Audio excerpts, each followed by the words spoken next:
Hello all, అందరూ ఎలా ఉన్నారు? నేను మీ పుష్ప. ఈ రోజు వీడియోలో నవరాత్రి సిరీస్లో డే 6 రెసిపీ వచ్చేసి అమ్మవారికి ఎంతో ప్రీతికరమైన కట్టె పొంగల్ ఎలా చేసుకోవాలి వీడియోలో చూపించేస్తాను. వీడియో ఎక్కడ స్కిప్ చేయకుండా ఎండ్ వరకు చూడండి. అలాగే వీడియోని లైక్ చేసి ఛానల్ సబ్స్క్రైబ్ చేసుకొని ఫాలో అయిపోండి. ఇలాంటి మరెన్నో రెసిపీస్ కోసం మన ఛానల్ సబ్స్క్రైబ్ చేసుకోండి. ఇప్పుడు దీనికోసం స్టవ్ వెలిగించి ఒక ప్యాన్ పెట్టుకొని ఒక కప్పుతో పెసరపప్పు వేసుకోవాలి. మనం ఏ కప్పుతో అయితే బియ్యం తీసుకుంటామో అదే కప్పుతో పెసరపప్పు తీసుకొని వేయించుకోవాలి. నేను బియ్యం ఒక అరగంట ముందే కడిగి నానబెట్టుకున్నాను.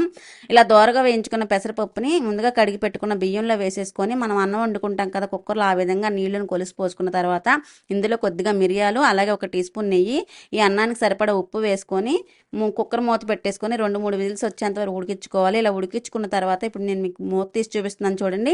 ఇలా గట్టిగా ఉంది కదా, ఇప్పుడు ఇందులో 1 గ్లాస్ నీళ్లను పోసుకొని కలుపుకోవాలి. పెసరపప్పు అన్నం చిక్కబడిపోద్ది కదా, కొంచెం లూజుగా ఉండాలి కట్టె పొంగల్. ఇప్పుడు 1 గ్లాస్ నీళ్లు పోసుకొని ఇలా కలుపుకొని మరొక నిమిషం పాటు ఉడికించుకొని పక్కన పెట్టేసుకున్నాక ఇప్పుడు ఇదే స్టవ్ మీద తాలింపు కోసం మరొక ప్యాన్ పెట్టుకొని నేను ఇక్కడ ఆవు నెయ్యి వేసుకున్నాను. మీరు ఏ నెయ్యినైనా వాడుకోవచ్చు. నేను అమ్మవారికి నైవేద్యంగా పెడుతున్నాను కాబట్టి ఆవు నెయ్యి వాడుకుంటున్నాను. మీ దగ్గర ఏది ఉంటే అది వేసుకోండి.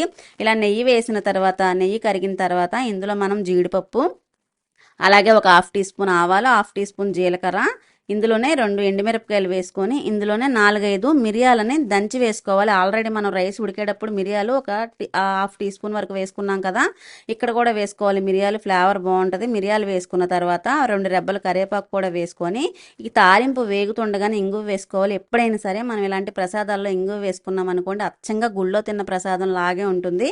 కంపల్సరిగా ఇంగువ వేసుకుంటే ఫ్లేవర్ చాలా చాలా బాగుంటుంది. ఇంగువ వేసుకొని ఇలాగ తాలింపుని చక్కగా వేయించుకొని స్టవ్ ఆఫ్ చేసేసి మనం ముందుగా ఉడికించి పెట్టుకున్నాం కదా పెసరపప్పు అన్నం, అందులో వేసేసుకొని పైనుంచి 1 టీ స్పూన్ నెయ్యిని కూడా వేసుకొని మరొకసారి చక్కగా ఇదంతా కలిసేలా కలుపుకోండి. చూసారా, ఈ విధంగా ఉంటే సరిపోతుందన్నమాట. ఇలా కలిపేసుకున్న తర్వాత చక్కగా చల్లారిన తర్వాత అమ్మవారికి నైవేద్యం కింద నివేదించేసి మనందరం కూడా తినొచ్చు. ఈ 10 రోజులు కూడా మన ఛానల్లో ఇవే ప్రసాదాలు వస్తాయండి. కంపల్సరీ ట్రై చేయండి. అమ్మవారికి ఎంతో ప్రీతికరమైన ప్రసాదాలు నేను మీకు చేసి చూపిస్తున్నాను. మీరు కూడా చేసి అమ్మవారి కృపకి పాత్రులు కాగలరని కోరుకుంటున్నాను. మరో రెసిపీతో రేపటి వీడియోలో మళ్ళీ కలుద్దాం. బాయ్.